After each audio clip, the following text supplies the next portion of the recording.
Manalangin po tayo.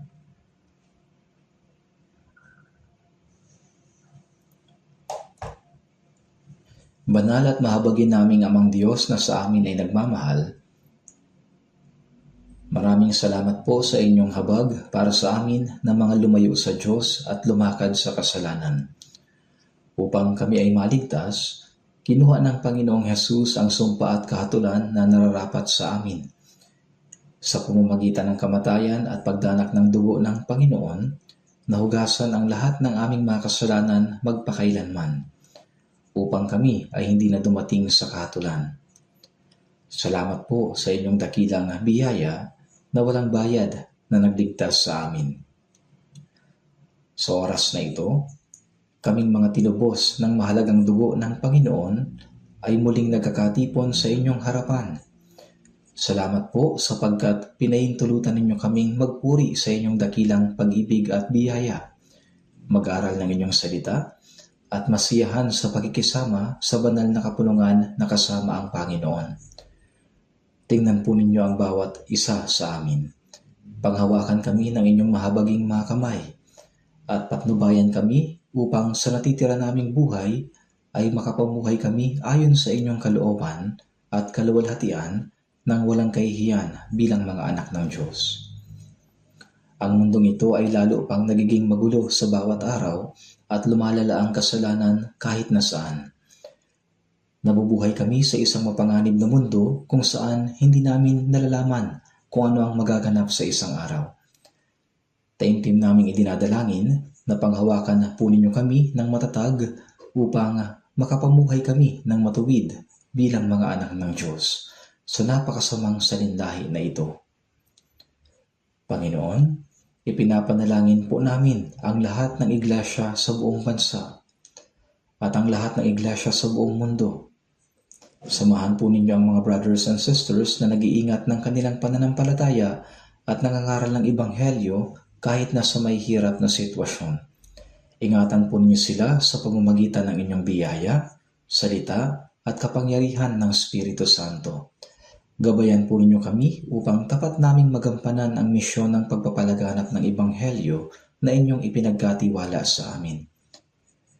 Panginoon na nagbibigay sa amin ng kailangan naming salita sa tamang panahon at nagtuturo sa amin ang daan na dapat naming lakaran. Sa oras na ito, ituro po ninyo sa amin ang inyong salita at kalooban at ang mga bagay na dapat naming gawin. Ito po ang aming dalangin sa pangalan ng Panginoong Jesucristo. Amen. Buksan po natin sa Biblia, Mateo chapter 20, verse 29. Mateo chapter 20, verse 29 hanggang 34.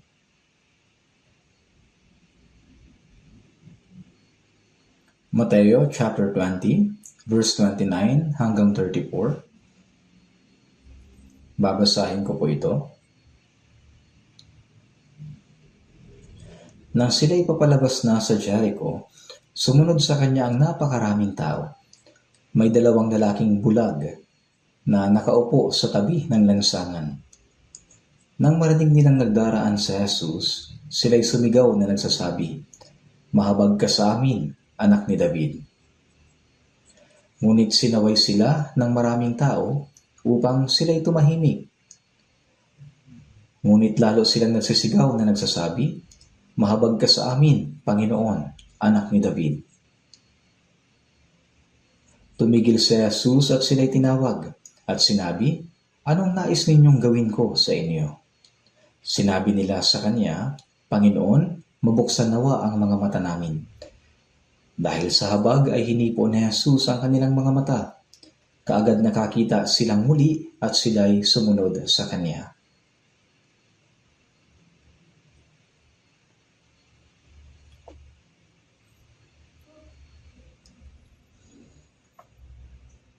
Lumipas na ang malamig na winter at ngayon ay dumating na ang pinakamagandang panahon, ang tagsibol.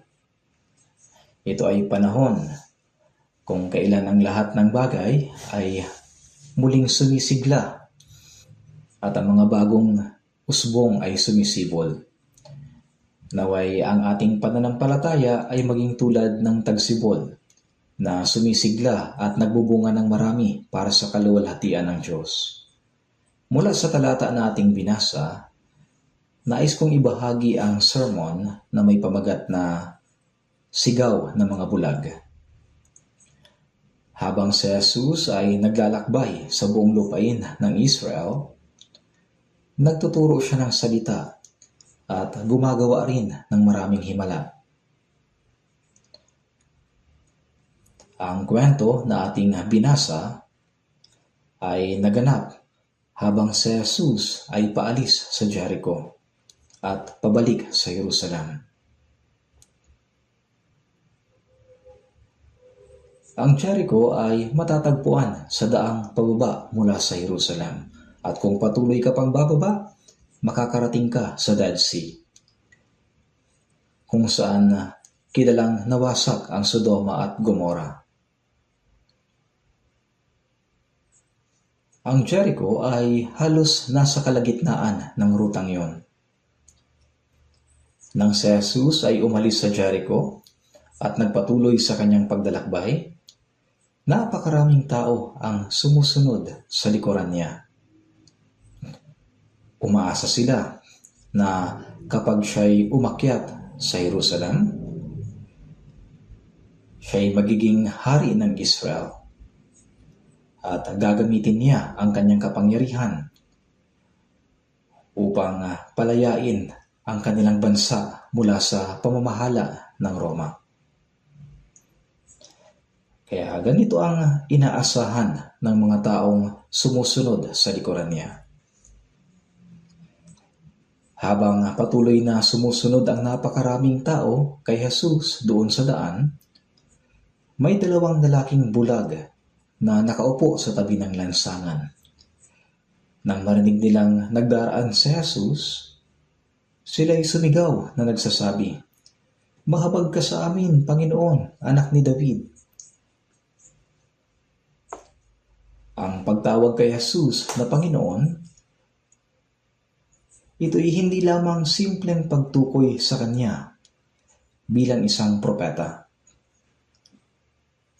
Ito ay isang katawagan na ginagamit lamang para sa Diyos o para sa Mesiyas. At nang sumigaw sila ng "Mahabag ka sa amin, anak ni David," ipinapahayag nila ang kanilang pananampalataya sa pangako sa Lumang Tipan na ang Diyos ay magpapadala ng Mesiyas na magmumula sa lahi ni David.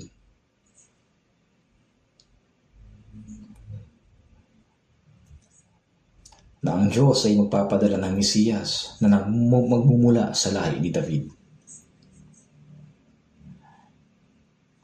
Kaya nang sumigaw ang dalawang lalaking bulag ng "Mahabag ka sa amin," sinaway sila ng mga taong sumusunod kay Jesus. Marahil ay sinabi nila, "Tumahimik kayo," o "Huwag kayong sumigaw." Nang panahong iyon, kapag naglalakad ang Rabi kasama ang maraming tao, siya ay nagtuturo sa kanila sa daan.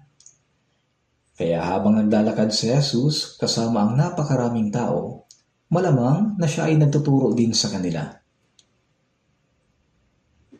Ngunit biglang sumigaw ang dalawang lalaking bulag, "Mahabag ka sa amin, anak ni David." Dahil dito, pinagalitan sila ng mga tao at inutusang tumahimik.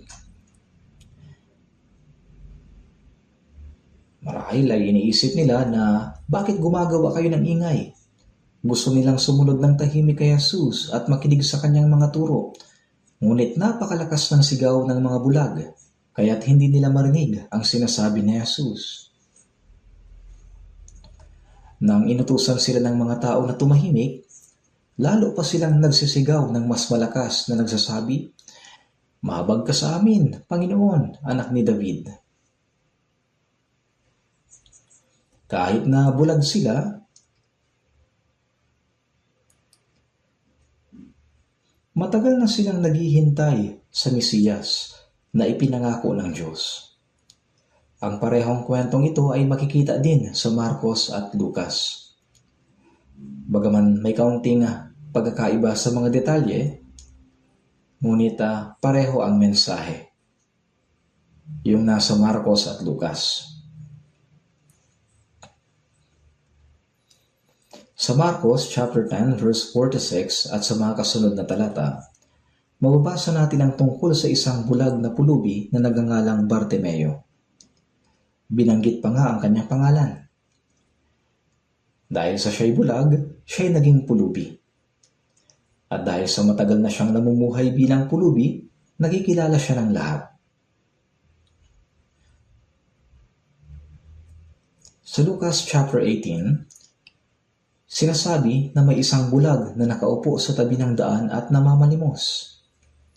Ang lalaki rin ito, bilang isang pulubi, ay narinig ang balita na si Jesus ay dumaraan at sumigaw siya. Siguradong nabalitaan ng bulag na si Jesus ay bumuhay ng mga patay, na siya'y nagbukas ng mata ng mga bulag, nagbukas ng tainga ng mga bingi, at naglinis ng mga kitongin, at siya'y gumawa ng maraming himala. At dahil sa bulag siya, hindi niya kayang hanapin si Jesus.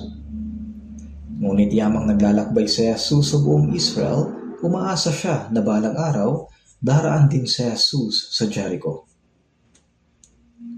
At sa huli, pumasok si Jesus sa Jericho. Hindi siya magtatagal at aalis din dito. Kaya ang lalaking bulag ay umupo sa tabi ng daan na naghihintay sa paglabas ni Jesus. At nang marinig niya ang maraming tao na dumaraan, nagtanong siya kung ano ang ibig sabihin nito. Sinabi nila sa kanya na dumaraan si Jesus na taga Nazaret.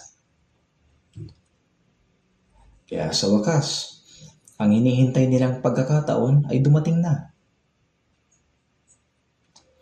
Alam nila na kaya niyang bumuhay ng patay, maglinis ng mga kitongin, magpagaling ng mga bingi, at magbukas ng mata ng mga bulag.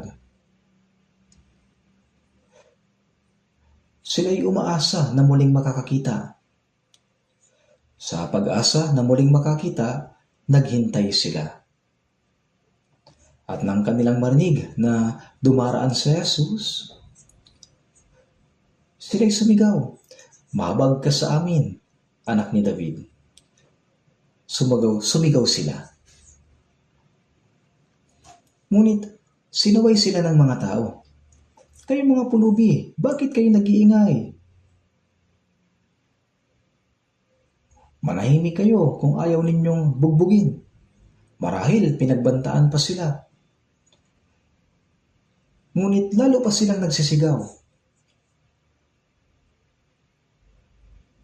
Sa Lucas chapter 18 verse 39, sinabi na si Bartimeo ay lalo pang nagsisigaw. Ang mga taong ito'y naging pulubi dahil sa sila'y mga bulag. Sila'y hinahamak at hindi tinatrato ng maayos ng mga tao. Ngunit ngayon ay mayroon silang pagkakataon na mapagaling ni Jesus. Kaya hindi nila ito maaaring palampasin. Walang anumang pagbabanta ang pwedeng magpatahimik sa kanila. Sila'y nagsisigaw ng buong lakas. Hindi lang ito basta pagsigaw, kundi desperadong pag-iyak. Gaya ng sigaw ng isang taong nalulunod. "Iligtas mo ako." Ang kanilang sigaw ay, "Mahabag ka sa amin, anak ni David." Hindi nila pwedeng itikom ang kanilang bibig at manahimik. Maaaring ito na ang kanilang una at huling pagkakataon, kaya nilakasan nila ang kanilang mga tinig. Sila ay desperadong nagsisigaw sa abot ng kanilang makakaya. "Mahabag ka sa amin, anak ni David.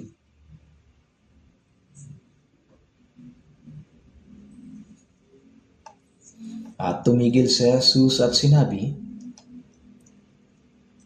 "Tawagin ninyo siya." At sinabi ng mga tao, "Matua ka, tumayo ka, tinatawag ka niya." Nang ang mga bulag na ito ay tumayo sa harapan ni Jesus, tinanong sila, "Anong ibig mong gawin ko sa iyo?" At sinabi niya, "Panginoon, ako sana'y muling makakita." Ang bulag na lalaking ito ay hindi humingi ng pera o pagkain. Para sa kanila ay wala nang iba pang mas mahalaga. Ang kanyang nais ay muling makakita. "Panginoon, ako sana'y muling makakita." At hindi lang nagsalita si Jesus, kundi hinawakan ni Jesus ang kanilang mga mata at sinabi, "Pinagaling ka ng iyong pananampalataya." At agad na bumalik ang paningin ng mga lalaking ito. Sa Marcos chapter 10 verse 43, nang marinig ni Bartimeo na siya'y tinatawag ni Jesus, kanyang iniwan ang kanyang balabal. Para sa kanya, ang balabal ay napakahalaga. Ito ang nagsisilbing damit, higaan at kumot. Ito ang pinakamahalagang pag-aari ni Bartimeo. Subalit, ito ay marumi. Hindi niya ito maaaring dalhin sa harapan ni Jesus. Kaya't iniwan niya ito at tumakbo patungo kay Jesus at pinagaling ni Jesus ang kanyang mga mata. At mula noon, si Bartimeo ay masigasig ng sumunod kay Jesus. Ang lalaking bulag sa Lucas chapter 18 ay nagsasaad ng parehong kwento. Kaya sa pamamagitan ng pagpapagaling sa bulag, ipinapaliwanag sa atin ang proseso kung paano naliligtas ang isang makasalanan.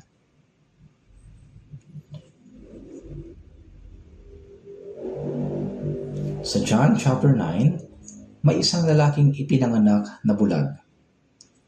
Nagtanong ang mga alagad kay Jesus, "Rabi, sino ang nagkasala? Ang taong ito o ang kanyang mga magulang? Kaya siya'y ipinanganak na bulag." Nagkasala ba siya bago pa ipanganak? O kaya naman, may nagawa bang kasalanan ang mga magulang niya kaya naging bulag ang anak nila? Kaya labis na nagtataka ang mga alagad. At sumagot si Jesus, "Hindi dahil sa ang taong ito'y nagkasala o ang kanyang mga magulang man, kundi upang mahayag sa kanya ang mga gawa ng Diyos." Ano ba ang gawa ng Diyos? Na si Jesus ay pumarito upang iligtas ang mga makasalanan.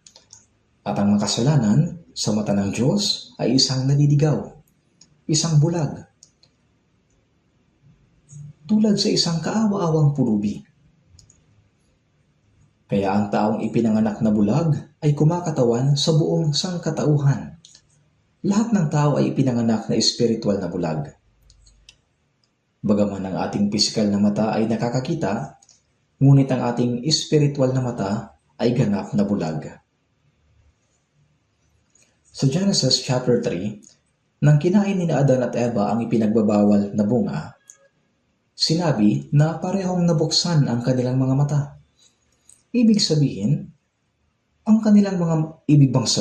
ang kanilang mga mata noon ay nakasara? Ang ibig sabihin ng nabuksan ang kanilang mga mata ay naging malinaw ang kanilang mga mata sa pagtingin sa kanilang sarili. Natuklasan nila ang kahihiyan ng kanilang kahubaran at luminaw ang kanilang mga mata sa pagtingin sa mga bagay ng sanlibutan. Ngunit kasabay nito'y naging ganap na madilim ang kanilang mga mata sa pagtingin sa Diyos. Ngayon, ang bunga ng punong iyon ay nakakalugod sa paningin na dapat nasain upang maging matalino. Ito ang sinasabi Sa unang Juan chapter 2 verse 16, ang masamang pagnanasa ng laman, ang pagnanasa ng mga mata, at ang pagmamataas sa buhay. Binabalaan sa unang Juan 2:15 na huwag nating ibigin ng sanlibutan ni ang mga bagay na nasa sanlibutan. Nang ang mga mata ni Adan at Eva ay nabuksan, hindi ito para sa Diyos, kundi para sa mga pagnanasa ng sanlibutan. At ang mga mata na nakakakita sa Diyos ay naging ganap na bulag. Kaya ang taong bulag mula sa kapanganakan ay tumutukoy sa lahat ng makasalanan. Hindi nila nakikita ang mundong nilikha ng Diyos. Hindi nila nakikita ang liwanag na ginawa ng Diyos. Wala silang nakikita ang anuman. Isipin niyo sandali kung ano ang ibig sabihin ng maging bulag. Masasabi natin na ang isang taong hindi ligtas ay kagaya ng isang taong ipinanganak na bulag. Sa Apokalipsis chapter 3 verse 17, sa mensahe na ibinigay sa iglesia ng Laodicea, ang huli at ikapito sa mga iglesia, sinasabi, "Ako'y mayaman at naging mariwasa at hindi nangangailangan ng anuman."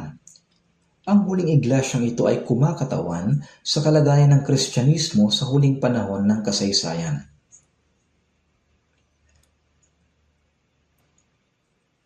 Nabubuhay tayo ngayon sa ginintuang panahon ng Kristyanismo, hindi ba? Kung saan maraming mga Kristiyano, maraming mga denominasyon, may sigasig at tila napakadakila. Kaya sinasabi ng mga tao, "Ako'y mayaman at naging mariwasa at hindi ako nangangailangan ng anuman." Iniisip nila na para bang wala na silang kulang at lubos na silang nasisiyahan. Ngunit, hindi mo nalalamang ikaw ay aba, kahabag-habag, maralita, bulag at hubad. Bagaman ang mga Kristiyanong ito ay nauhulog sa kanilang sariling kasiyahan at pagmamataas, sinasabi ni Jesus, hindi mo nalalamang ikaw ay aba, kahabag-habag, maralita, at bulag. Ganito ang sinasabi ni Jesus. Sila'y aba, kahabag-habag, maralita, bulag, at hubad. Hindi nila nalalaman ang kanilang kaawa-awang kalagayan na sila'y espiritual na hubad at sila'y nauhulog sa sariling kasiyahan. Ganito ang kalagayan ng iglesia sa huling panahon. Kaya ang pagiging bulag ay nangangahulugang hindi makita ang lahat ng nilikha ng Diyos. Dahil sa ang tao ay mayroong kaluluwa, hindi lang ang mga bagay na nakikita ng mata ang dapat nating pagmasdan. Dapat din nating makita ang espiritual na Diyos, ang kanyang kaluwalhatian, at ang mga spiritual na bagay. Gayunpaman, sinasabi ng Biblia na ang lahat ng makasalanan ay naging espiritual na bulag. Ibig sabihin, silang mga hindi paligtas, silang hindi alam ang biyayang ibinigay ng Diyos, silang hindi nakakaalam ng kanyang kaluwalhatian, silang mga espiritual na bulag. Ngayon, ang dalawang lalaking bulag na ito ay naroon sa lugar kung saan dumadaan si Jesus. Sila'y determinado na makipagkita kay Jesus anuman ang mangyari. Ang pinakamahalagang kahilingan nila ay ang mabuksan ang kanilang mga mata upang makita ang Panginoon at masaksihan ang espiritual na gawa ng Diyos. Ito ang dahilan kung kaya sila'y sumisigaw. Ang katibayan na si Jesus ang Kristo ay malinaw na nahayag sa pamamagitan ng mga himala na kanyang ginawa. Sa Mateo chapter 11 verse 4, makikita natin si Juan na tagapagbautismo ay inaresto at ikinulong dahil sa pagsaway kay Haring Herodes. Gaya ng alam ninyo, kinalaunan, siya'y pinugutan ng ulo at namatay.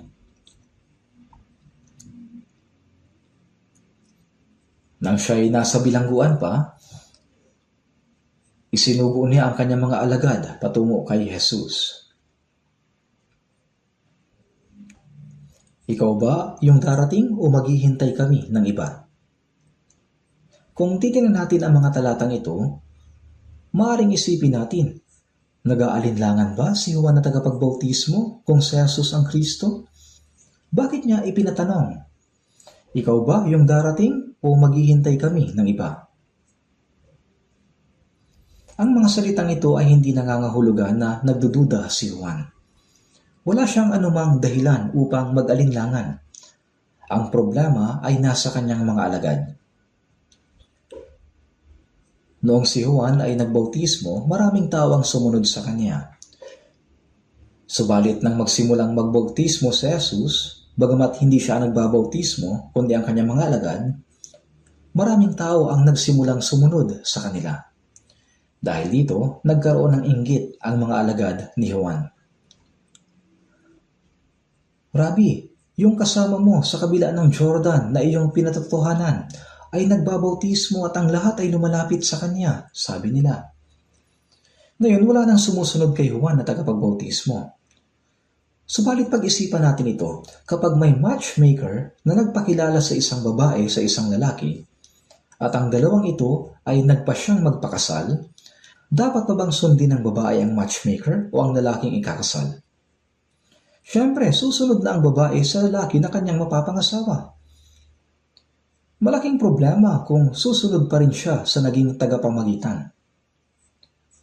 Itinuturing ni Juan na tagapagbautismo ang kanyang sarili bilang kaibigan ng lalaking ikakasal. Sinasabi sa John chapter 3 verse 29, kaibigan ng lalaking ikakasal. Kaya iniisip ni Juan na normal lang na maraming tao ang sumunod kay Jesus. Subalit ang problema ay nasa kanyang mga alagad. Sila hindi tulad ni Juan. Hindi nila lubusang nauunawaan na si Jesus ang Kristo. Nainggit sila dahil maraming tao ang sumusunod kay Jesus. Kaya isinugo ni Juan ang kanyang mga alagad kay Jesus upang marinig nila ng direkta ang kanyang salita at maunawaan sa kanilang sarili na si Jesus ang tunay na Kristo. Nang oras na yon, sinabi ni Jesus, ang mga bulag ay nakakakita at ang mga pilay ay nakakalakad. Ang mga ketongin ay nalilinis. Ang mga bingi ay nakakarinig at ang mga patay ay muling binubuhay at ipinapangaral sa mga dukha ang magandang balita. Sinabi niya na humayo kayo at sabihin kay Juan ang mga bagay na ito. Ang mga salitang ito ang patunay na si Jesus ang Kristo. Ang mga bulag ay nakakakita, ang mga pilay ay nakakalakad, ang mga ketongin ay nalilinis, ang mga bingi ay nakakarinig, at ipinapangaral sa mga dukha ang magandang balita. Ito ang mga patunay na si Jesus ang Kristo. Nang marinig ng mga alagad ni Juan ang salita ni Jesus, tiyak na pagbalik nila ay sasabihin nila kay Juan, siya nga ang Kristo. Ito'y nangyari bago ang kamatayan ni Juan na tagapagbautismo.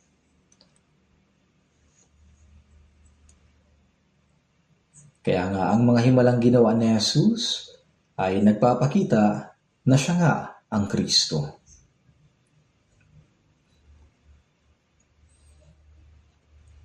Ang mga Hudyo ay may matalas na paningin, subalit ang kanilang espiritual na mata ay bulag.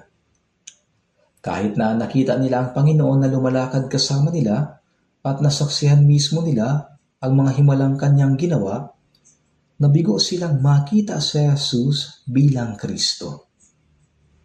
Nabigo sila.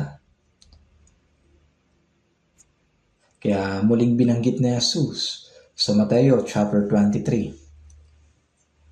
Sinabi niya, ikaw na bulag na Fariseo, linisin mo muna ang loob ng kopa at ng pinggan upang luminis din naman ang labas nito. Ang mga relihiyosong pinuno na ito ay kumikilos na parang malinis sa panlabas, subalit sa loob ay napupuno sila ng lahat ng karumihan.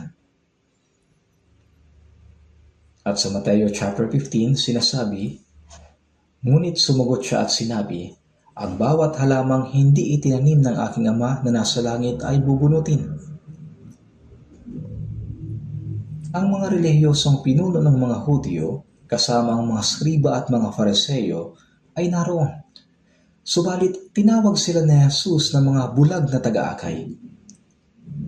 Sa Mateo chapter 15:14, kung ang bulag ay umakay sa kapwa bulag, kapwa sila mahuhulog sa hukay. Sila'y tiyak na mahuhulog sa kailaliman ng impyerno. Ang ipinangakong Mesiyas ng Diyos ay lumalakad sa harapan nila. At kahit na pinatutunayan ni Jesus na siya nga ang Kristo, hindi nila ito makita. Sa halip, dinala nila ang Mesiyas na isinugo ng Diyos kay Pilato at hiniling na ipako siya sa krus. Sinasabi sa Mateo chapter 27 verse 25, sumagot ang buong bayan at nagsabi, pananagutan namin at ng aming mga anak ang kanyang dugo.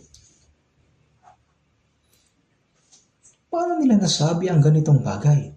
Kaya mga reliyosong Hudyo ng panahong yon ay bulag din.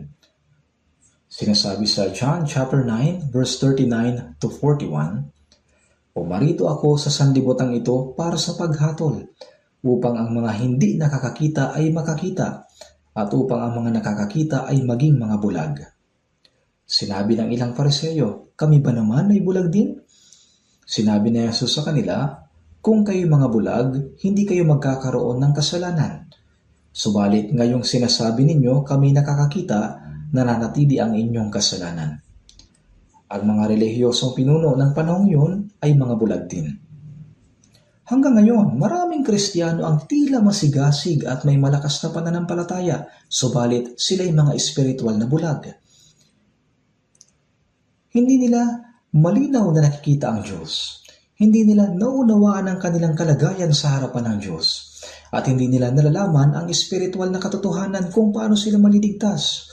Maraming bulag na gaya nito. Subalit itong mga bulag na lalaki, kahit na bulag ang kanilang pisikal na mata, nalalaman nila sa kanilang puso na si Jesus ang Kristo.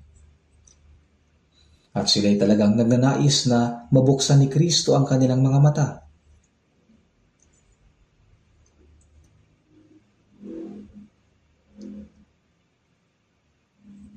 Nang sila'y sumigaw, sinaway sila ng mga tao na sumusunod kay Jesus. Tumahimik kayo. Ngayon, pag-isipan natin ito. Maraming tao ang sumusunod kay Jesus. Maraming tao ang sumusunod sa Kanya. Nang malaman ng mga bulag na si Jesus ang Kristo, sumigaw sila upang mabuksan ang kanilang mga mata. Subalit, sino ba ang pumigil sa kanila? Ang mga taong sumusunod kay Jesus ang pumigil sa kanila. Kung iisipin natin, marami ang sumusunod kay Jesus at nagsasabing sila'y naniniwala sa Kanya. Ngunit sila pa ang humahadlang at sumasaway sa mga taong tunay na naghahanap sa kaligtasan. Sinusubukan nilang pigilan silang gumaling. Isa itong napakalaking pagsalungat. Habang si Jesus ay dumaraan, naisip ng mga bulag na kung palalampasin nila ang pagkakataong iyon, maaaring wala nang ibang pagkakataon pa. Kaya hindi nila pinalampas ang pagkakataong iyon. Sila ay sumigaw ng malakas. Ito na ang huling pagkakataon. Wala nang iba pa. Sinamantala nila ang pagkakataon.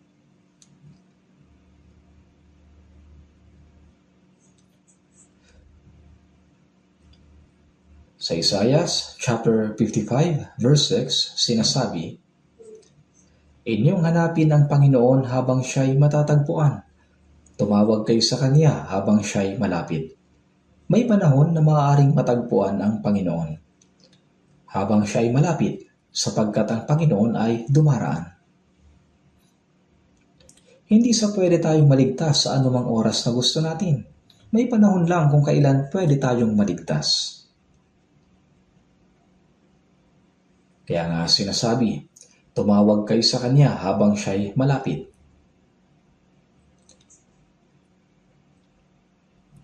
At sa ikalawang Korinto, chapter 6, verse 1 at 2, "Yamang gumagawa kaming kasama niya, nananawagan din kami sa inyo na huwag ninyong tanggapin ang biyaya ng Diyos ng walang kabuluhan." Sinasabi niya, sa panahong kanais-nais ay pinakinggan kita at tinulungan kita sa araw ng kaligtasan. Ngayon na ang panahong kanais-nais, ngayon na ang araw ng kaligtasan. Kailan ang panahong ito? Ngayon, habang binibigyan pa tayo ng pagkakataong maligtas. Hindi natin ito dapat na ipagpaliban. Kailangan nating maligtas kaagad. Ngunit maraming tao ang pinapalampas ang pagkakataon. Kahit na lumipas na ang pagkakataon, hindi pa rin nila ito namamalayan. Iniisip nila na may iba pa namang pagkakataon sa susunod. Subalit ganito ang bulong ng dyablo. Sinasabi ng dyablo, "Wag na muna ngayon, sa susunod na lang. Intindihin mo na lang yung kaligtasan sa ibang panahon." At kapag may isang tao na nagnanais maligtas, maraming balakid at kahirapan upang siya'y hadlangan. Gayunpaman, sa kabila ng mga banta at hadlang ng maraming tao, ang mga bulag ay patuloy na nagsisigaw. Marahil ay naisip ng mga taong sumusunod kay Jesus. Si Jesus, sobrang banal. Hindi niya papansin ang mga bulag na pulubing yan. Dahil napakabanal na Jesus, marahil naisip nila na hindi niya papansinin ang mga bulag. Kaya ang mga bulag ay mahigpit nilang pinagsabihan at sinaway. Ngunit si Jesus ay dumating upang hanapin ang mga bulag. Siya ay dumating upang hanapin ang mga pulubi, ang mga bulag, ang mga may hirap, ang mga taong itinataboy o pinababayaan ng lipunan. Kaya kahit na sila ay sinasaway ng maraming tao, pinagagalitan at sinisigawan,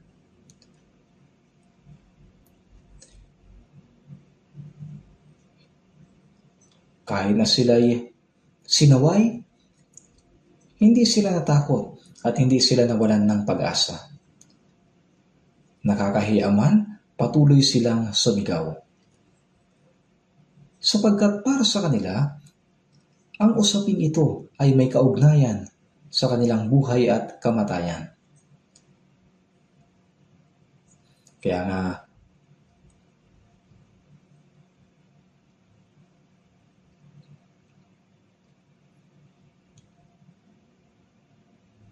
wala silang ibang magagawa kundi ang sumigaw at humingi ng awa.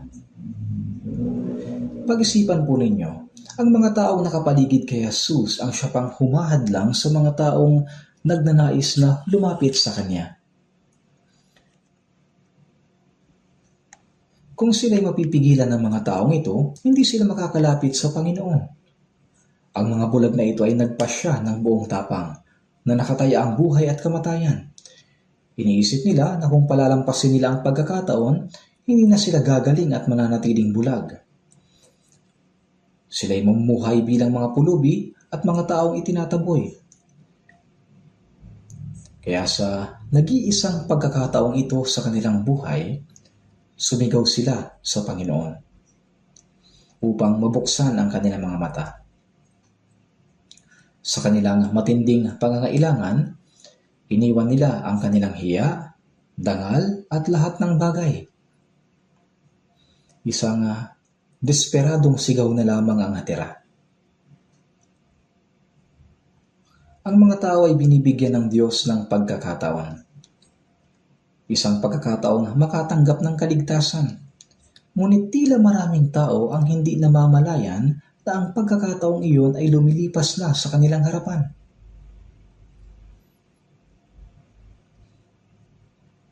May mga pagkakataon na isang beses lang ito dumaraan at hindi na ulit babalik. Minsan,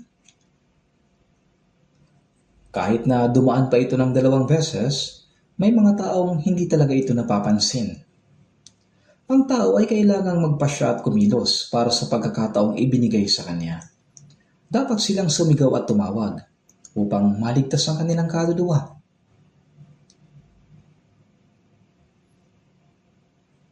Ngunit ang ibang tao naman, Kaunting kahirapan lang ay nawawalan na kaagad ng pag-asa at ipinagpapaliban nila ito sa ibang pagkakataon. Sinasabi nila, mahirap pa sa ngayon, maraming problema. Kahit hindi muna ako maligtas ngayon, sa susunod na lang. At dahil doon, pinapalampas nila ang pagkakataon. Sa Gawa chapter 17, makikita natin sa lungsod ng Atenas, sa Areopago, si Apostol Pablo ay nangaral sa mga tao. Sinabi niya, "Mga lalaking taga-Atenas, napapansin ko na sa lahat ng bagay kayo lubhang relihiyoso. Marami silang sinasamba na iba't ibang Diyos." At sinabi pa niya, "Nakatagpo din naman ako ng isang dambana na may sulat na ganito, sa isang di kilalang Diyos. Ang Diyos na inyong sinasamba nang hindi nyo nakikilala, siya ang ipahayag ko sa inyo. Ang Diyos na gumawa ng sanlibutan at ng lahat ng bagay na narito, siya na Panginoon ng langit at lupa ay hindi tumitira sa mga templong gawa ng tao. Sa ganitong paraan, malinaw at matapang niyang ipinangaral sa kanila ang Ebanghelyo." Ngunit sa Gawa chapter 17 verse 32, sinabi ng mga taga-Atenas, "Pakikinggan ka naming muli tungkol dito." Ibig sabihin, hindi sila nagdesisyon kaagad.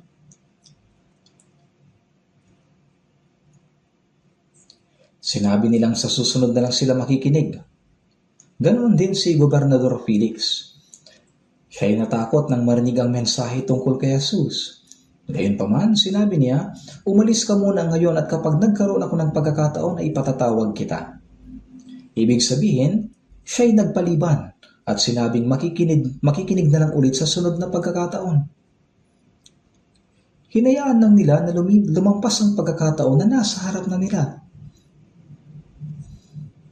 Ngunit ibang tao ang makikita natin sa Gawa chapter 8. Mayroong isang yunukong taga-Ethiopia na naglakbay patungong Jerusalem upang sumamba. Ang Ethiopia ay bahagi ng Kush. Ang taong ito ay isang yunuko, tagapangasiwa ng kayamanan ng reyna. Siya isang mataas na opisyal na may malaking kapangyarihan.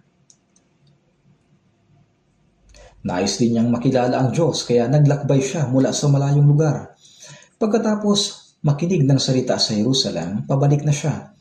Dahil sa kanyang mataas na posisyon, hindi siya nag-iisa. Marahil ay marami siyang kasamang katulong. At tinawag ng Diyos si Felipe na isang diakono. Sinabi ng Diyos kay Felipe, "Lumapit ka at makisakay sa karawaheng ito." Habang sinusundan ni Felipe ang karwahe, nakita niya na ang eunuko ay nakaupo sa karwahe at nagbabasa ng banal na kasulatan. Partikular ang Isaiah chapter 53. Ito isang napakahalagang bahagi ng Ebanghelyo sa Lumang Tipan. At nagtanong si Felipe, "Naunawaan mo ba ang binabasa mo?" Ang eunuko ay galing sa Jerusalem. Nakipagkita siya sa mga pari, skriba at mga pinuno ng relihiyon. At siya ay nagbigay ng maraming handog. Kaya nakipagkita siya sa mga pari, sa mga skriba at mga pinuno ng relihiyon. Ngunit may biglang lumitaw na isang kabataang lalaki sa harap niya, isang hamak na tao, at nagtanong sa kanya, "Naunawaan mo ba ang binabasa mo?" Masarap kaya sa pakiramdam ang matanong ng ganito? Ang eunuko ay naglakbay patungong Jerusalem upang makipag-usap sa mga relihiyosong pinuno ng mga Hudyo. Pwede naman niyang sabihin, "Naiintindihan ko man o hindi, ano bang pakialam mo? Lumayo ka sa akin." Kung ganito kaya ang sinabi niya, matatapos ang pagkakataon na walang nangyari. Ngunit isinugo ng Diyos si Felipe. Sinabi ng Diyos sa kanya na lumapit ka at makisakay sa karawaheng ito. Bakit? Dahil ang eunuko ay may taus-pusong hangarin na hanapin ng Diyos at masigasig siya naglakbay mula Ethiopia hanggang Jerusalem para lamang sa Diyos. Kahit habang nasa karwahe, hindi siya nagmamasid sa tanawin, kundi binabasa niya ang banal na kasulatan. Taus-puso siya naghahanap sa katotohanan. Kaya sinugo ng Diyos si Felipe. At nagtanong si Felipe, "Naunawaan mo ba ang binabasa mo?" Kung mali ang pagtanggap ng eunuko, maaaring naisip niya, "Kakagaling ko lang sa pakikipagkita sa mga relihiyosong pinuno sa Jerusalem. Sino ba ang taong ito para magtanong ng ganyan?" Maaari niyang sabihin, ano naman sa'yo kung naiintindihan ko, hindi, tumahimik ka at umalis. Kung gano'n ang sinabi niya, hanggang doon na lang ang pag-uusap nila. Subalit pinatigil niya ang karawahe at sinabi, paano nga ba malibang may tumulong sa akin? At doon mismo sa karawahe, binuksan ni Felipe ang Isaiah chapter 53 at ipinaliwanag na si Jesucristo ay namatay para sa ating mga kasalanan. Sa Isaiah 53 verse 6, ipinasan sa kanya ng Panginoon ang lahat nating kasamaan. Sa verse 5, ngunit siya'y nasugatan dahil sa ating mga pagsuway, siya'y binugbog dahil sa ating mga kasamaan.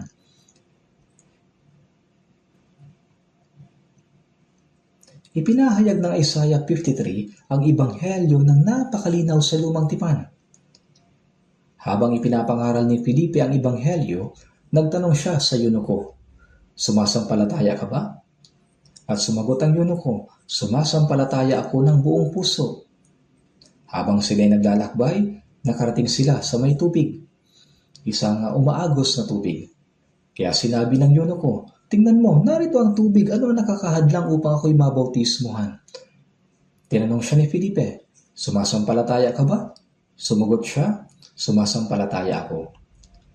At pagkatapos siya'y nabautismuhan at sila'y naghiwalay sa kanilang daan. Kung iisipin natin, ang yunokong ito ay taong hindi pinalampas ang pagkakataong ibinigay sa kanya ng Diyos. Malugod niya itong tinanggap at siya'y naligtas. Pagkatapos noon, tiyak na hindi na siya bumalik pa sa mga bulaang pinuno sa Jerusalem. At kinalaunan ay lumaganap ang ebanghelyo sa Ethiopia. Kaya hanggang ngayon, maraming mga Kristiyano sa Ethiopia.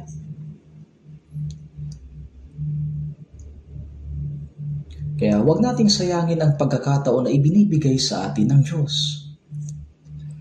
Ano ba ang sinasabi ng Diablo? Saka na lang, may iba pang pagkakataon, pwede mo namang intindihin yan sa ibang araw. Kaya minsan ang tawag sa Diablo ay sisaka na. Tandaan natin na kung ipagpapaliban mo, maaaring hindi na muling dumating ang pagkakataong iyon. At ang pagnanais sa iyong puso na hanapin ang katotohanan ay maaaring lumamig at tuluyang mawala. Sa Jeremias chapter 29 verse 13, hahanapin ninyo ako at matatagpuan kapag hinanap ninyo ako ng inyong buong puso. Kapag patuloy mong hahanapin ang Diyos ng buong puso, paihintulutan kanya na matagpuan mo siya. Kung tunay mong hinahangad na maligtas, bubuksan ng Diyos ang iyong puso at tutulungan kanyang matanggap ang kaligtasan. Kaya, kapag dumating ang pagkakataon na ibinibigay ng Diyos, kailangan mo itong sunggaban. Gagawin ng Diablo ang lahat ng kanyang makakaya upang hadlangan ang mga tao na nagnanais na maligtas. Maging ang ilan sa mga nagsasabing mananampalataya ay pwede niyang gamitin bilang hadlang. Ang bulag ay sinaway ng mga tao na tumahimik, di ba? Ngunit kapag may napakalaking pangangailangan at taimtim na puso at sumisigaw upang makamtan ng kaligtasan, tumutugon ang Diyos. Sa Panaghoy, chapter 5 verse 9, sinasabi, nalalagay sa panganib ang aming buhay upang makakuha ng tinapay. Nang ang mga Israelita ay dinalang bihag sa Babylonia at nagdanas sila ng matinding hirap doon, nagkaroon talaga ng panahon na handa silang itaya ang kanilang sariling buhay upang makakuha lang ng tinapay, ng pagkain. Nung sila'y dinalang bihag sa Babylonia at nagdanas ng kahirapan, upang makatanggap ng espiritual na pagkain at maligtas ang ating kaluluwa, maaaring may mga pagkakataon na kailangan talaga nating itaya ang lahat, maging ang ating buhay. Kung hahanapin natin ang biyaya ng Diyos ng may ganitong pagpapasya, desperado at taos na puso, sasagutin tayo ng Diyos.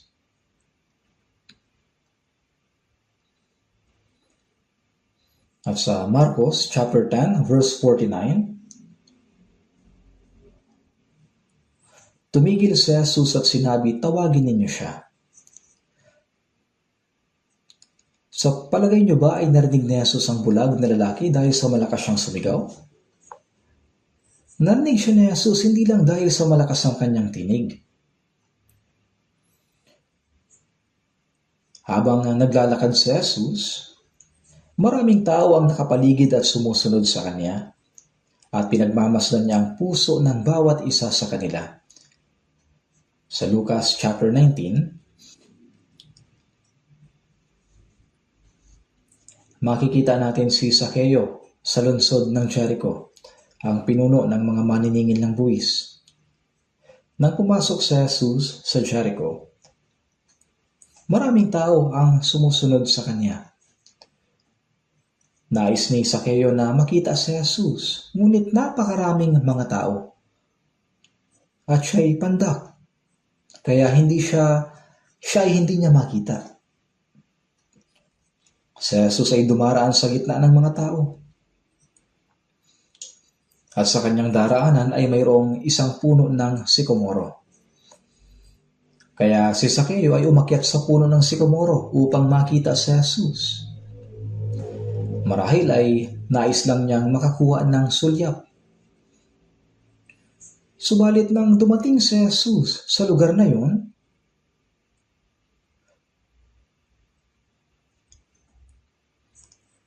sinabi niya, Zaccheo. Alam niya ang pangalan ni Zaccheo. Nalalaman niya ang lahat kahit na walang magsabi. Mayroon ba siyang katabi na nagsabi, Jesus, nakikita mo ang maliit na taong yun? Siya ay kilala bilang puno ng maniningil ng buwis. Siya ay isang masamang tao na naniningil ng buwis. At ang ilan sa mga yon ay kanyang tinatago para sa kanyang sarili. Walang ganon. Walang nagsabi sa kanya. Alam na ito ng Panginoong Jesus kahit na walang magsabi sa kanya. Nagpalakad-lakad si Zaccheo upang makita si Jesus, ngunit hindi niya ito makita dahil sa dami ng mga tao.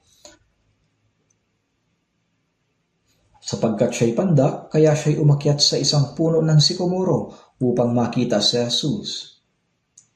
Siya ay isang pinuno ng mga maniningil ng buwis. Marahil ay matanda na siya. Ito'y nakakatawa na makita mo yung isang matanda na umaakyat sa isang puno.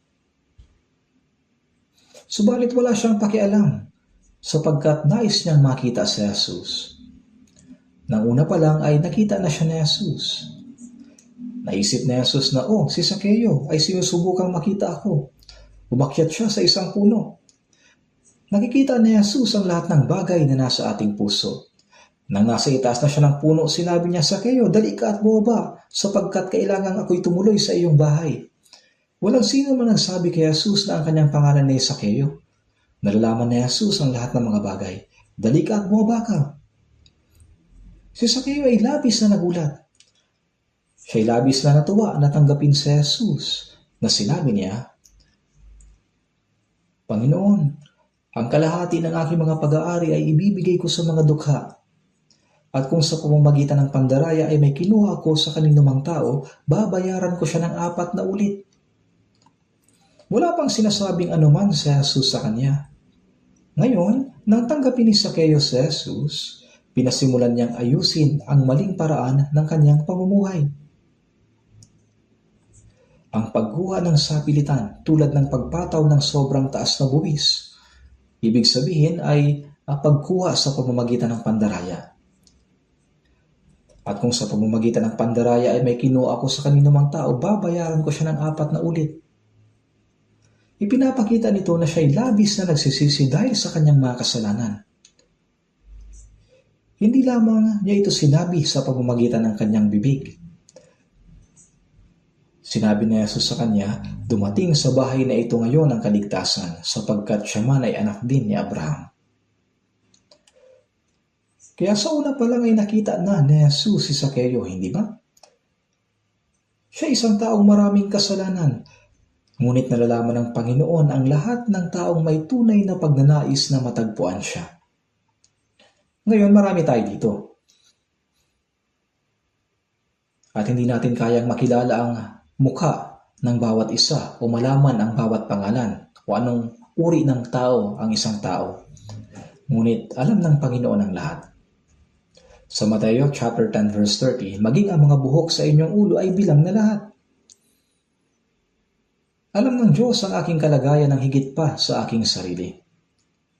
Sinasabing binibilang niya ang ating mga buhok Hindi ito ibig sabihin na wala siyang magawa. Ibig sabihin nito ay alam niya ang bawat detalye ng ating buhay. Kaya alam na ng Panginoon na ang mga bulag na ito ay talagang nagnanais na siya'y makatagpo at mapagaling.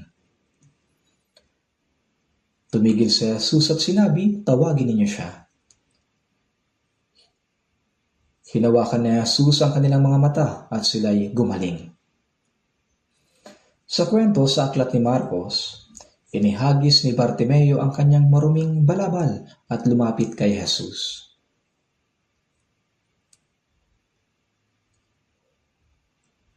Kung tayo ay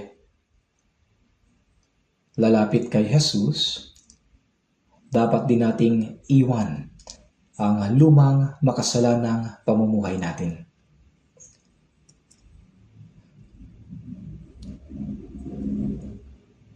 Kaya tingnan natin sa Efeso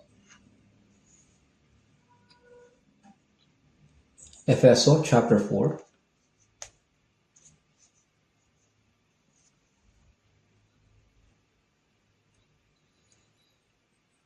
Efeso chapter 4.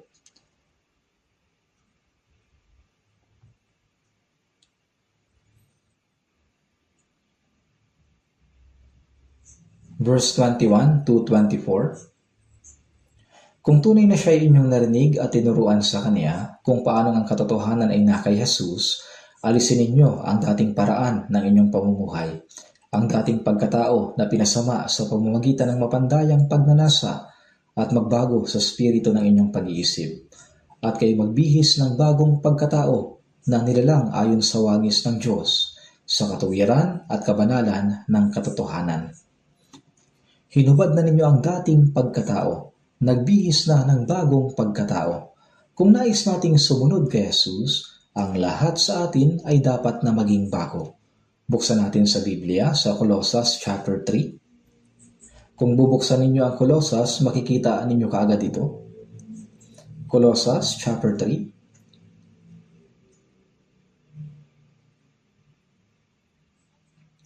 Colossus chapter 3, verse 7 to 9. Ang mga ito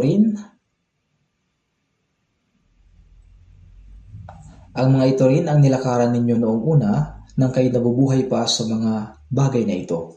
Ngunit ngayon ay itakwin ninyo ang lahat ng mga ito, galit, puot, masamang pag-iisip, panlalait, at maruming pananalita mula sa inyong bibig. Huwag kayong magsinungaling sa isa't isa, yamang hinubad na ninyo ang dating pagkatao, pati ang mga gawa nito. Hinubad na natin ang dating pagkatao, gaya ng pagtapon sa isang maruming balabal. At ngayon ay nagsimula na ang isang bagong buhay. Ang taong pinagaling na ang kaluluwa ay nagdilingkod na ngayon at sumusunod sa Panginoon. At doon nagsisimula ang isang ganap na bagong buhay. Kapag taimtim nating hinihingi ang biyaya ng Diyos, kahit na tila hindi siya nakikinig, naririnig niya ang lahat. Minsan ay medyo mabagal ang kanyang tugon. Marahil ay tinitinang niya kung gaano tayo patuloy na nagnanais sa kanyang biyaya.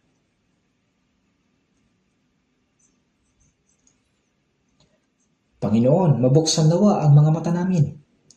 Rabboni, ibig kong muling makakita. Sila ay desperado. Ang pinakahinahangad nila ay ang makakita. Sila'y naging pulubi at nabuhay na may pagdurusa dahil sa hindi sila nakakakita. Hindi nila sinabing, Panginoon, bigyan mo kami ng pera. Hindi ganoon ang sinabi nila. Kundi kanilang sinabi, ibig kong muling makakita. Ang makakita ng liwanag. Ang liwanag ay buhay, di ba? Ang kadiliman naman ay kamatayan. Hanggang ngayon, tinatanong ng Panginoon kung ano ang nais ng mga taong lumalapit sa Kanya. Tama ba?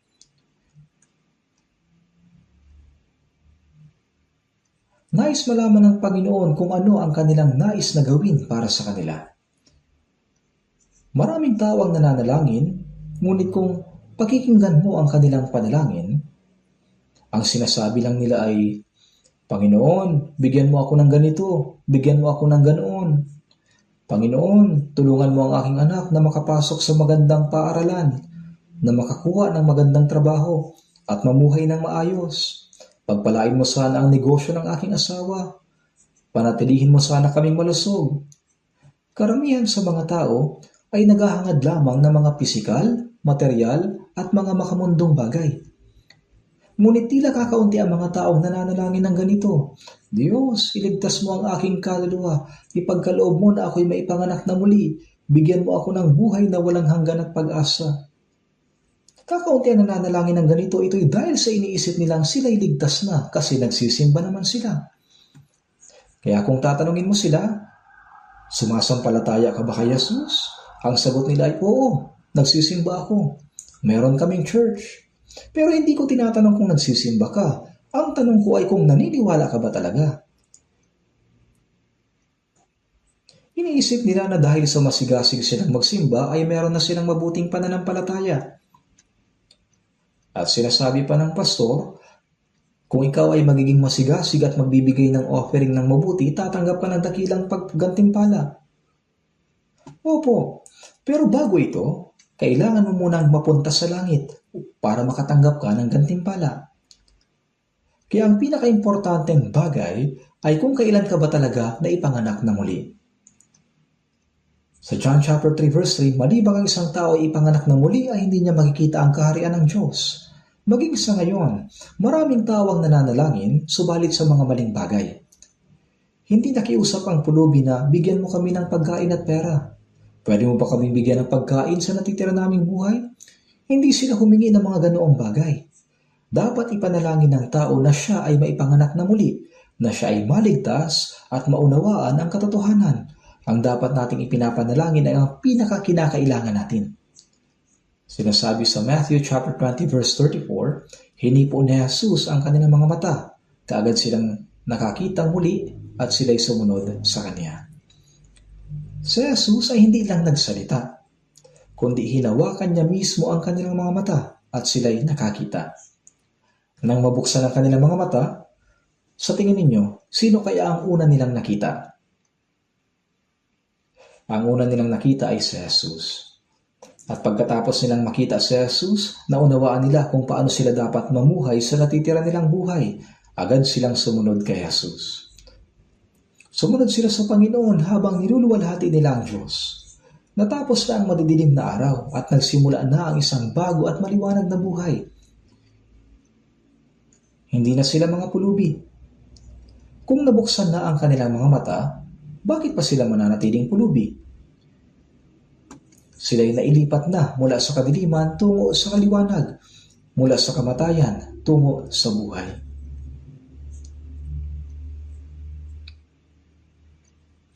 Tingnan po natin saglit sa mga Gawa, chapter 26. Mga Gawa, chapter 26, verse 18. Mga Gawa, chapter 26, verse 18. Verse 17, Idiligtas kita sa mga kababayan mo at sa mga hintil, na sa kanila'y isinusugo kita upang buksan ang kanilang mga mata, at sila'y magbalik mula sa kadiliman tungo sa liwanag, at mula sa kapangyarihan ni Satanas tungo sa Diyos, upang makatanggap sila ng kapatawaran ng mga kasalanan at ng isang puok sa piling ng mga ginawang banal sa pamamagitan ng pananampalataya sa akin. Sinasabi na sa pamamagitan ng pangangaral ng Ebanghelyo ay nabubuksan ang kanilang mga mata. Kapag naligtas ang isang tao, nabubuksan ang kanilang mga mata, hindi ba? Ang espiritual na mga mata, ang mga matang nakakakita sa Diyos, sa espiritual na mundo, at nakatutok sa walang hanggang kaharian ng langit. Upang buksan ang kanilang mga mata, at sila'y magbalik mula sa kadiliman tungo sa liwanag at mula sa kapangyarihan ni Satanas tungo sa Diyos. Si Satanas ang namumuno sa kapangyarihan ng kadiliman upang makatanggap sila ng kapatawaran ng mga kasalanan at ng isang puok sa piling ng mga ginawang banal sa pamamagitan ng pananampalataya sa akin. Tingnan din po natin sa Efeso chapter 1. Efeso chapter 1 verse 17 to 18. Efeso chapter 1 verse 17 to 18. Verse 17 at 18. Upang ang Diyos ng ating Panginoong Hesukristo, ang Ama ng kaluwalhatian, ay magkaloob sa inyo ng spirito ng karunungan at ng pahayag sa isang ganap na pagkakilala sa Kanya. Yamang naliwanagan ang mga mata ng inyong puso upang malaman ninyo kung ano ang pag-asa sa Kanyang pagtawag, kung ano ang mga kayamanan ng kaluwalhatian ng Kanyang pamana sa mga banal. Ay magkakaloob sa inyo ng spirito ng karunungan at ng pahayag sa isang ganap na pagkakilala sa Kanya. Yamang naliwanagan ang mga mata ng inyong puso. Ang taong hindi ligtas ay espiritual na bulag. Mula sa pagkapanganak, sila ay espiritual na bulag. Pagkatapos maligtas, nabubuksan ang espiritual na mata. Makikita natin ang Panginoon na nagligtas sa atin, makikita ang kaluwalhatian ng Diyos, at makikita ng ating espiritual na mata ang ating maluwalhating pag-asa. Ang mga mata na nakakakita sa mga espiritual na bagay ay bukas na, kaya nabuksan ang mga mata ng mga bulag. At pagkatapos na makakita, ay agad silang sumunod sa Panginoon. Paano naman ang mga naligtas? Iniisip natin ang biyaya ng Diyos at sumusunod tayo sa Kanya, hindi ba? Kaya nga mayroong himno, susundin kita, O Kristo.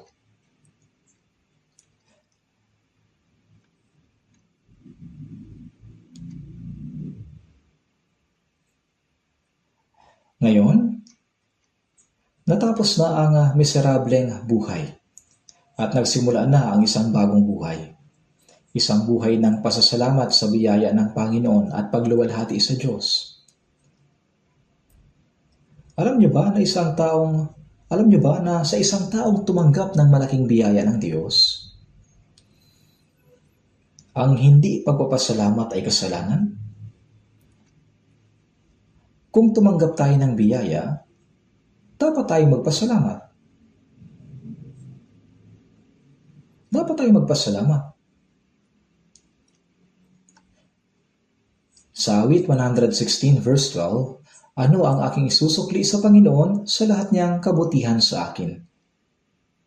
Napag-isipan na ba ninyo ito? Pagkatapos nating maligtas, ang ating buhay ay pagsukli sa Kanyang dakilang biyaya, at ang biyayang iyon ay napakadakila. Tayo ay napakahina. Kahit na mamatay pa tayo ng 100 beses para sa Panginoon, hindi natin lubos na mababayaran ang lahat ng Kanyang biyaya.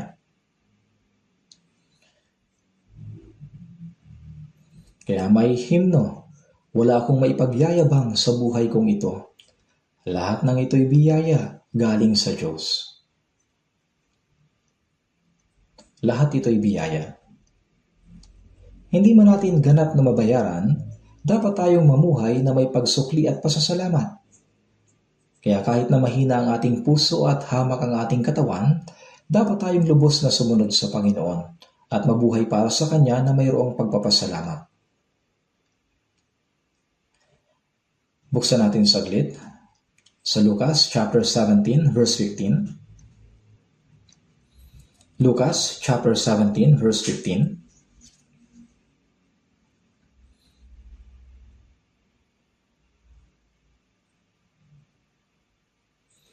Lucas chapter 17 verse 15. Basahin natin mula sa verse 14.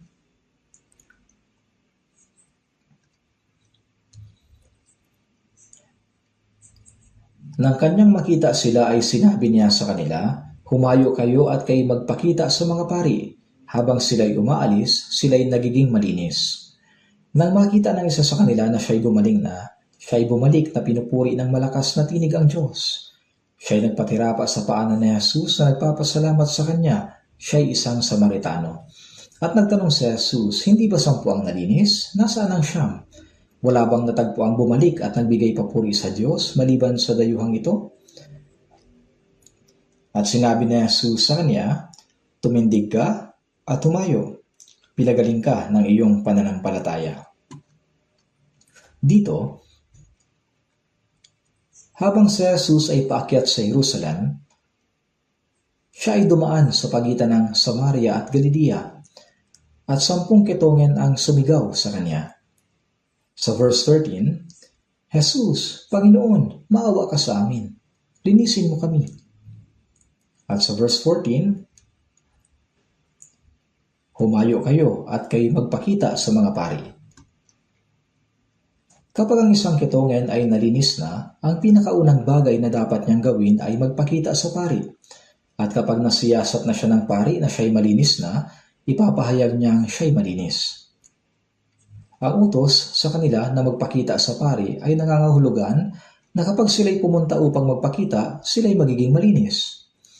Kaya habang ang 10 kitongin ay paalis, nakita nilang sila ay nalinis na.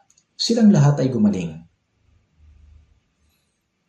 At isa sa kanila, nang makitang siya'y gumaling na, ay bumalik na pinupuri sa malakas na tinig ang Diyos. Bumalik siya kay Jesus. Siya'y nagpatira pa sa paanan ni Jesus. Nagpasalamat siya sa Panginoon. At sinabi ni Jesus, hindi ba 10 ang nalinis? Nasaan ang 9? Walang sinabi si Jesus na bumalik sila pagkatapos nilang maging malinis. Ngunit kung sila ay nalinis na at alam na pinagaling sila ng Panginoon, natural lang na sila'y bumalik at magpasalamat sa Panginoon. Natural lang ito na gawin nila. Ang taong marunong magpasalamat ay alam kung paano magpasalamat sa Panginoon. Hindi pwedeng hindi niya alam yon. Sapat na ba ang pumunta sa pari at ipakita ang sarili? Dapat muna siyang bumalik at magpasalamat sa Panginoon. Ang isa sa kanila na gumaling ay bumalik na pinupuri sa malakas na tinig ang Diyos. Siya'y nagpatira pa sa paanan ni Jesus na nagpapasalamat sa kanya. Siya'y bumalik at nagpasalamat. Sinabi ni Jesus, hindi ba 10 ang nalinis? Nasaan ang 9? Kahit na ang mga naligtas ay pare-parehong tumanggap ng kaligtasan, may ilan na tunay na nagpapasalamat sa Panginoon para sa biyaya ng kaligtasan. Ngunit mayroon ding mga taong hindi namumuhay ng may pasasalamat. Hindi sila nagbibigay ng kaluwalhatian sa Panginoon at nasisiya na lamang na sila'y naligtas. Kayo ba ay nagpapasalamat? Dapat tayong mamuhay na nagpapasalamat sa biyaya ng kaligtasan. Dapat tayong mamuhay na nagpapasalamat sa biyaya ng kaligtasan at nagbibigay ng kaluwalhatian sa Diyos. Ito ang kalooban ng Diyos. Sinabi ni Jesus, nasaan ang 9? Labis siyang nalungkot. Ang Samaritano ay isang taong hinahamak ng mga Hudyo, ngunit siya lamang ang bumalik at nagbigay ng kaluwalhatian sa Panginoon.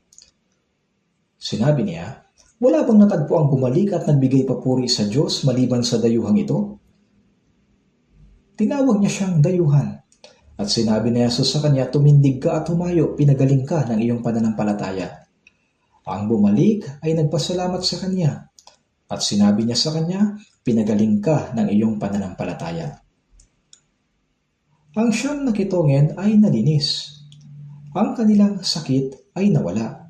Ngunit ang kanilang mga kaluluwa ay hindi pa naligtas. Siya lamang na bumalik na nagbigay ng kaluwalhatian at pasasalamat sa Panginoon ang pinagkalooban ng pangako ng kaligtasan. Sa taong nagpapasalamat sa biyaya ng Diyos, siya ay nagbibigay ng mas higit pang biyaya. At ang ating kaawa-awang buhay ay nagtapos na. At ngayon ay nagsimula ang isang banal na buhay ng pagsunod sa Panginoon upang magbigay ng kaluwalhatian sa Diyos. Magpasalamat sa Diyos na nagligtas sa atin. Tayo ay dapat na mabago upang makapagbigay ng kaluwalhatian sa Kanya. Dapat magsimula ang isang bagong buhay. Isang bagong buhay ng katapatan at pagsunod sa Panginoon. Kaya upang magbigay ng kaluwalhatian sa Diyos, tayo ay dapat na mabago upang makapagbigay ng kaluwalhatian sa Kanya. At may isang bagay pa tayong dapat malaman, ang pagkakataon upang maligtas ay ibinibigay sa bawat tao. Sa Isaiah chapter 55 verse 6, inyong hanapin ang Panginoon habang siya'y matatagpuan, tumawag kayo sa Kanya habang siya'y malapit. Tungkol sa bulag sa lungsod ng Jericho, ang Panginoon ay dumaan sa kanyang harapan. Kung hinayaan lang niya na siya'y makalampas, maaaring wala ng pagkakataong makatagpo pa ulit si Jesus kahit na kailan. Maraming tao ang pinapalampas ng pagkakataong iyon. Ito'y tunay na nakakalungkot. Kapag ito'y nakalampas na, maaaring maging mahirap nang makakuha ulit ng pagkakataon. Ngunit sinasabi ng Diablo, sa susunod na lang, pwede ka namang maligtas sa susunod. Huwag na muna ngayon. Saka na lang. Ang sa susunod na lang ay nakapagpapahina sa taimtim na hangarin ng isang tao na maligtas. Maaaring maraming tao ang malapit na sanang maligtas, sa langit na sana mapupunta, ngunit sa huli ay napunta sa impyerno.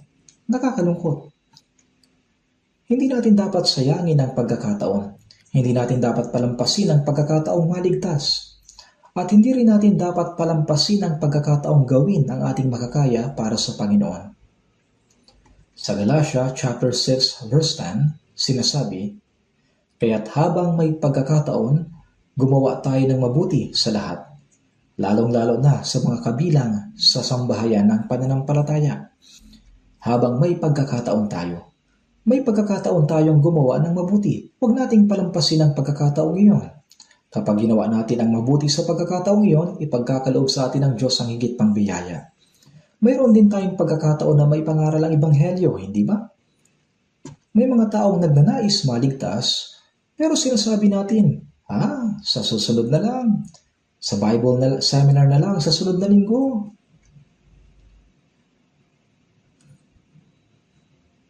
Pero kung ganyan ang gagawin mo, baka hindi na pumunta ang taong yon.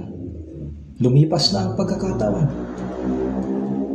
Dapat ipangaral natin kapag mayroon tayong pagkakataon. Kapag lumampas ang pagkakataon, maaring tuluyan ang mawala ang taong iyon magpakailanman. Kaya dapat nating gamitin ng maayos ang mga pagkakataon na ibinibigay sa atin ng Diyos. Ang taong nagnanais maligtas ay may sigaw mula sa kanyang kaluluwa. Sa Mateo chapter 20 verse 30, sinasabi, mahabag ka sa amin. Ito ang sigaw ng mga bulag. Ito isang desperadong pagtawag. Kung ang isang tao ay may ganitong puso, tatanggapin siya ng Diyos. Hindi ganun karami ang mga pagkakataong ibinibigay sa atin. Narinig ninyo ang balita kaninang umaga. Inatake ng Amerika ang Iran. Maaring sumiklab ang isang malaking digmaan. Ang huling digmaan ay magaganap sa Israel. Ito ay isang seryosong bagay. Kapag sumiklab ang digmaan sa pagitan ng Iran at Amerika, na sa katunayan ay nagsimula na, pwedeng maharang ang Strait of Hormuz. Kung magkakaroon ng krisis sa langis at malaking epekto sa ekonomiya. Magkakaroon ng malaking krisis. Maapektuhan ang ekonomiya. Sa Ezekiel chapter 38, binanggit ang huling digmaan, kung saan sasalakay ang Russia laban sa Israel at tutulong ang Iran. Alam niyo ito.